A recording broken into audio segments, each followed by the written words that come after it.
नमस्कार, आप देख रहे हैं दिल्ली ग्लो न्यूज और मैं हूं आपके साथ सपना। चलिए रुक कर लेते हैं आज की बड़ी खबरों की ओर। जिंदगी के साथ भी और जिंदगी के बाद भी, ये नारा तो आपने सुना होगा, एलआईसी का नारा। जिस एलआईसी के ऊपर देश के करोड़ों लोगों का भरोसा है, विश्वास है कि अगर हम अपनी गाढ़ी कमाई का पैसा एलआईसी में लगा रहे हैं तो ये हमारी जरूरत पर हमको वापस मिलेगा। लेकिन उस एलआईसी संस्था को देश के प्रधानमंत्री नरेंद्र मोदी ने अपने दोस्त अडानी के लिए कैसे बर्बाद किया, कैसे नष्ट किया, इसकी एक रिपोर्ट वॉशिंगटन पोस्ट नाम के अखबार में आई है।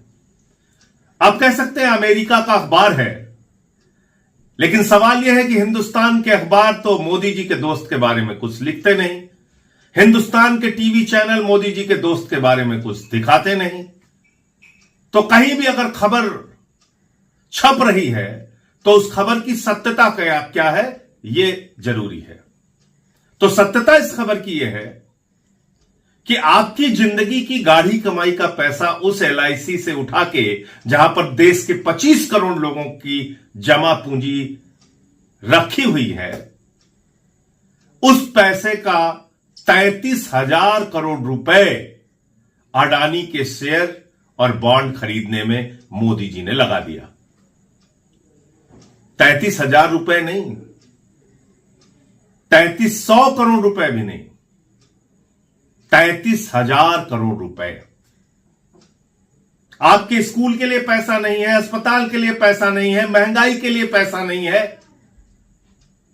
आपकी जिंदगी में सुविधाएं देने के लिए पैसा नहीं है, किसान का कर्ज माफ करने के लिए सरकार के पास पैसा नहीं है, लेकिन अपने दोस्त के लिए सरकार ने खजाना खोल दिया और एलआईसी से कहा हमारा दोस्त डूब रहा है, अडानी डूब रहा है, उसके ऊपर निवेशकों का भरोसा पैदा हो, इसलिए तुम इनके शेयर और बॉन्ड खरीदो। और 33,000 करोड़ रुपए का शेयर अडानी का एलआईसी ने खरीदा।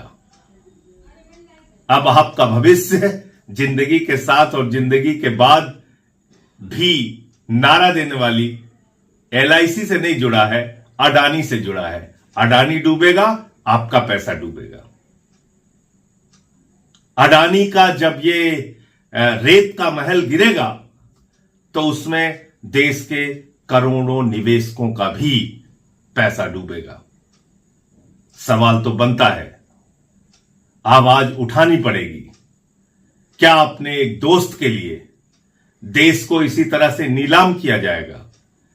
रेल हो, सेल हो, कोयला हो, गैस हो, बिजली हो, पानी हो, समुद्री तट हो, एयरपोर्ट हो, सब कुछ अगर अडानी को दिया जा रहा है तो आप कहां खड़े हैं सरकार की निगाह में? आप खुद सोचिए। जय हिंद।